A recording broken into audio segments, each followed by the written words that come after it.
ler. Está em Mateus, capítulo 1, só para um contexto, na verdade, não é a escritura principal. Mas nós entendemos, amados, que todos os personagens da Bíblia, todos os personagens bíblicos e todos os personagens hoje, todos os membros da noiva, eles estão nesse exato momento vivenciando os personagens bíblicos. Porque é o Espírito de Cristo que atuou, nós falamos disso no programa passado, sobre os atores. Deus em morfe se revelando em todos os seus atributos. Então, todos os personagens que foram revelados na Bíblia, no Velho Testamento, no Novo Testamento, é o Espírito de Cristo que foi manifestado através deles, não é? E hoje está sendo manifestado através de todo e cada membro da noiva de Cristo. Porque é Cristo, tudo é Cristo. É o próprio Deus se expressando através de cada um desses personagens. E nessa lição você vai entender exatamente como Jesus Cristo é o mesmo ontem, hoje e eternamente. Nós vamos falar do ontem, do hoje e do amanhã. Presta atenção, a Bíblia está dizendo aqui sobre Maria, a mãe de Jesus. E a Bíblia diz aqui que quando José percebeu que Maria estava grávida, quando ele percebeu que Maria estava grávida, é uma coisa esquisita, estranha. Uma coisa muito estranha. Como é que a mulher está grávida sem conhecer nenhum homem? Claro, nós conhecemos a história, a promessa do nascimento virginal e assim por diante. Mas nós vamos encontrar aqui, amados, que essa situação e a situação de Eva, ela é semelhante. Por quê? Porque Eva realmente engravidou, não é? Engravidou de alguém que não era o seu marido, não é? Ela engravidou de um outro personagem, nós sabemos quem é esse personagem, e aqui nós vemos Maria sendo engravidada através de um outro personagem que não fosse José. Então, nesse sentido, estava bem próximo, e nós entendemos que era justamente a maneira de Deus para trazer um antídoto do erro que Eva havia cometido. Então ele veio de uma maneira virginal. No caso de Eva, realmente ela cometeu um erro. Mas quando isso aconteceu, isso confundiu a cabeça de José. O próprio José ficou confuso. E a Bíblia diz que José, seu marido, porque eles já tinham dado a palavra um para o outro, não estavam vivendo juntos, mas já estavam casados. Então José, seu marido, como era justo, e não queria infamar, intentou deixá-la secretamente. Uma situação muito estranha, muito desconfortante. A mulher está grávida, como que eu vou explicar isso para os outros, não é? E projetando ele isto, eis que em sonho lhe apareceu um anjo do Senhor, dizendo: José, filho de Davi, não temas receber a Maria, tua esposa, porque o que nela está gerado é do Espírito Santo.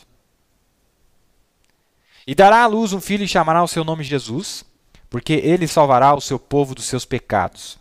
Tudo isso aconteceu para que se cumprisse o que foi dito da parte do Senhor pelo profeta que diz: Eis que a virgem conceberá e dará à luz um filho e chamá-lo pelo nome de Emanuel, que traduzido é Deus conosco. E José, despertando do sono, fez como o anjo do Senhor lhe ordenara e recebeu sua mulher. Agora, o resultado, ele aceitou o que Deus disse para ele fazer.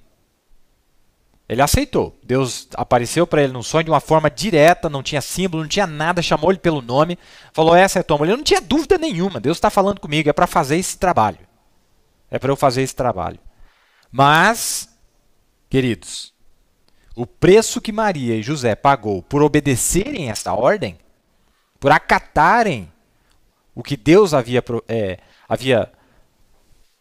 provisionado para eles, o profeta fala: que reprovação que foi para Maria. Que reprovação terrível que foi para Maria. Que reprovação para Maria e para José, por causa de sua palavra. O profeta está pregando isso aqui na época do Natal, óbvio, seria uma mensagem de Natal. Eu estou fazendo um contexto aqui, me aguenta aí. Que reprovação para Maria e José para se segurarem na palavra da promessa de Deus, lembrem-se. E a zombaria, as testas franzidas, né? Os olhares com as testas franzidas, né?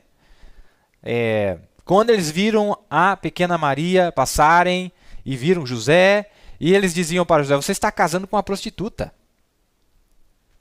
Você está casando com uma prostituta. É o que o profeta está dizendo, é o que eles diziam para Maria.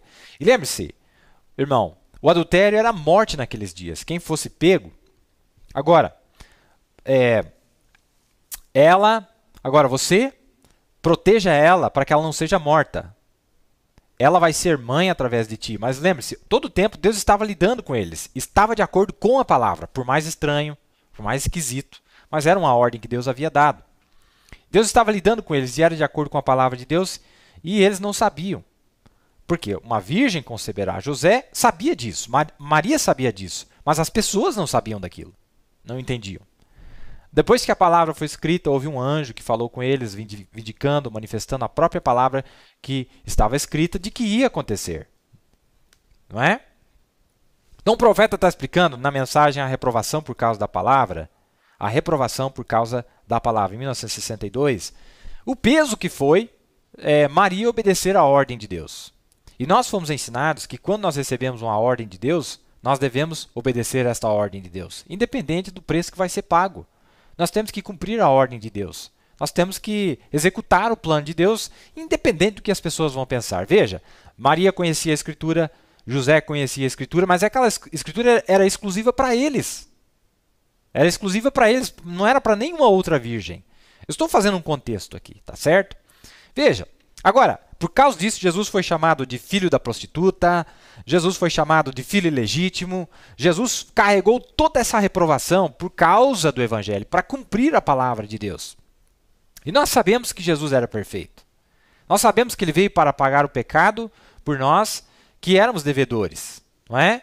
E o diabo era esse credor, esse acusador, esse que estava sempre querendo que a dívida fosse paga. Mas Jesus pagou o preço por nós, não é?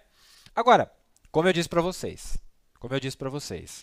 nós entendemos que todo filho de Deus, ele vai ter que se identificar em algum momento, de alguma maneira, de algum jeito, ele vai ter que se identificar com esse tipo de má compreensão, com esse tipo de mal entendimentos. Cada um de nós e vem de uma maneira distinta. Agora, eu não estou falando de mim, eu estou falando de nós, amados. Eu estou falando da condição da igreja atual. E vocês já vão entender por quê.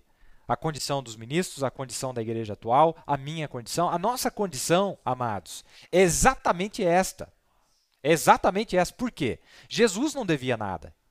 Mas nós nascemos em pecado, em iniquidade fomos formados. Nós somos a fraqueza, não é? A fraqueza total. E nós estamos identificados justamente aí. Mas eu quero animar você.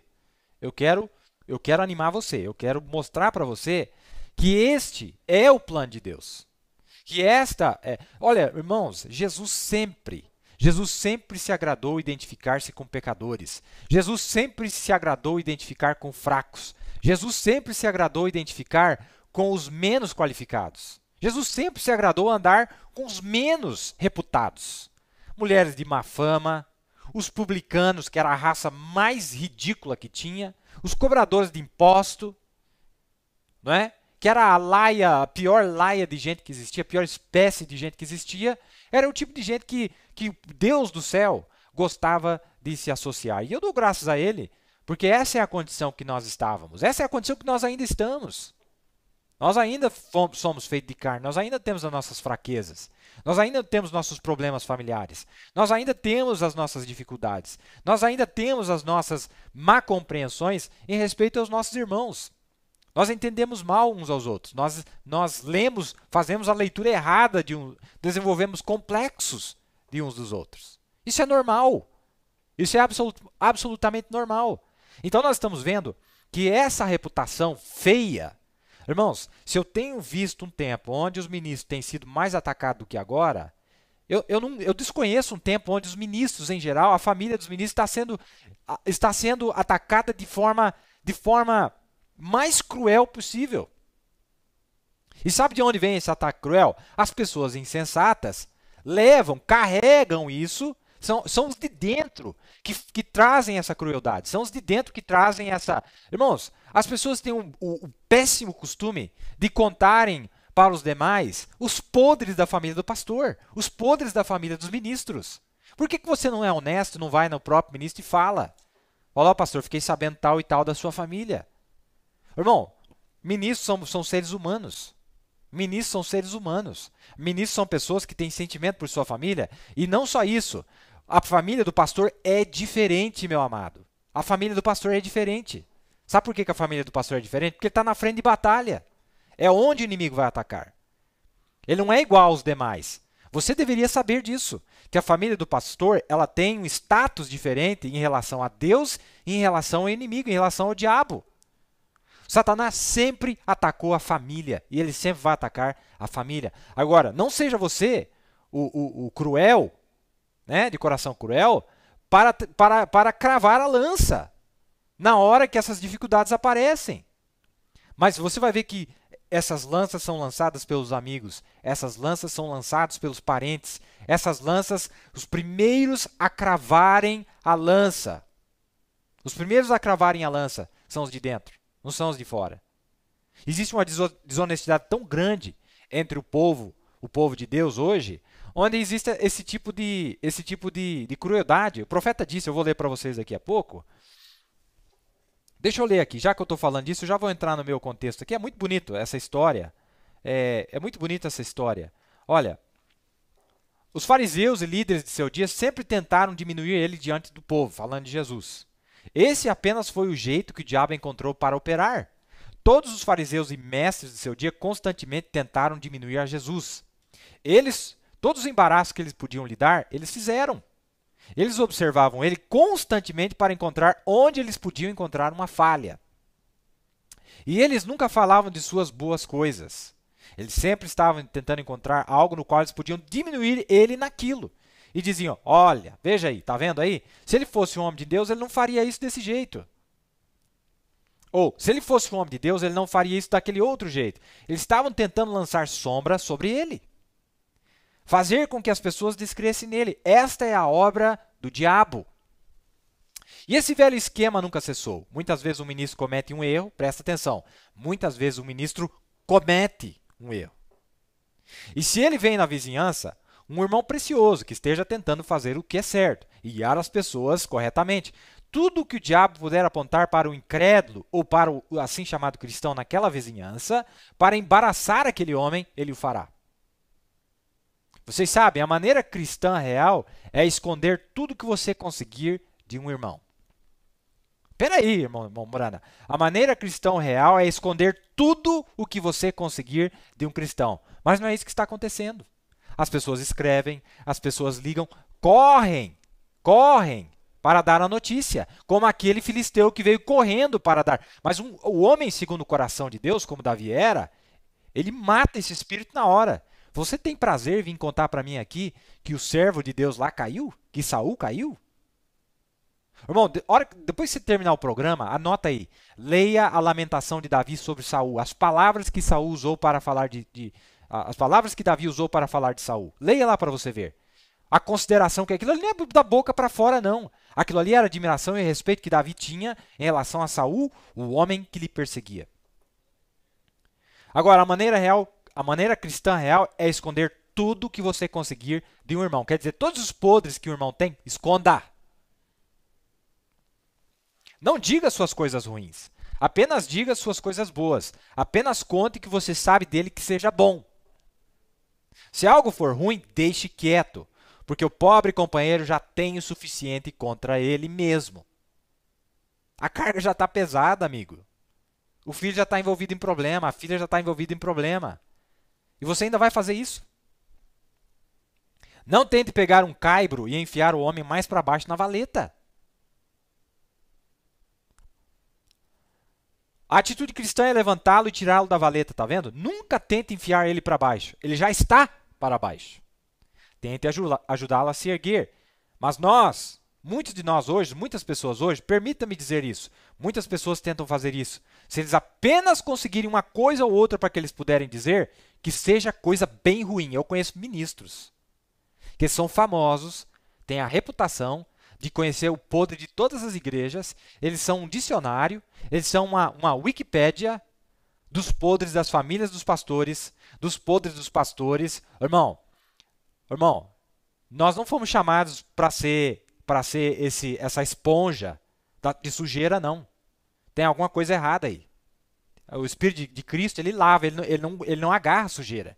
Ele lava o irmão. Ele limpa o irmão. Esse é o Espírito de Cristo. Jesus, irmão, ele não jogou barro nos pés de Pedro, não.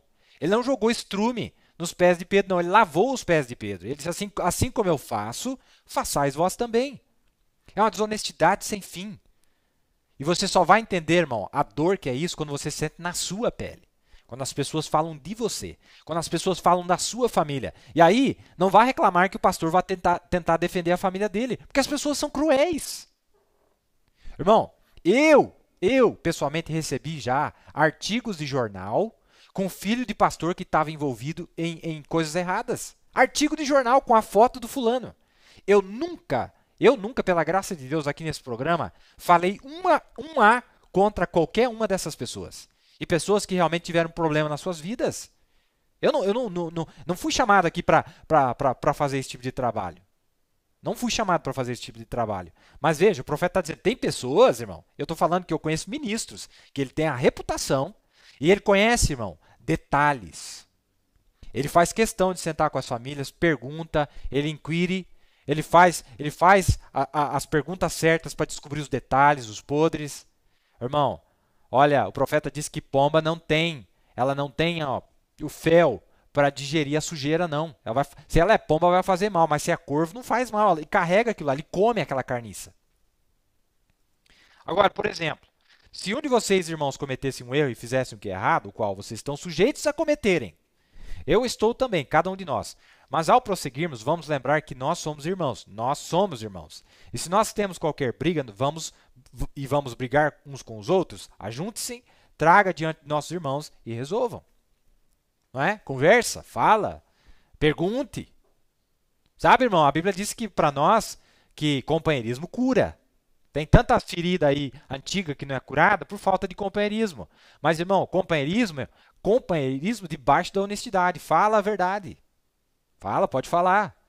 Se eu vou, na hora você vai achar ruim, na hora vai azedar um pouco, mas você tem o Espírito de Cristo. A pomba, ela não tem ela não vai manter essa amargura. Pode ficar tranquilo. Vamos falar. Isso aqui está na mensagem pondo-nos ao lado de Jesus. Pondo-nos ao lado de Jesus, o profeta explica isso aqui para nós, não é?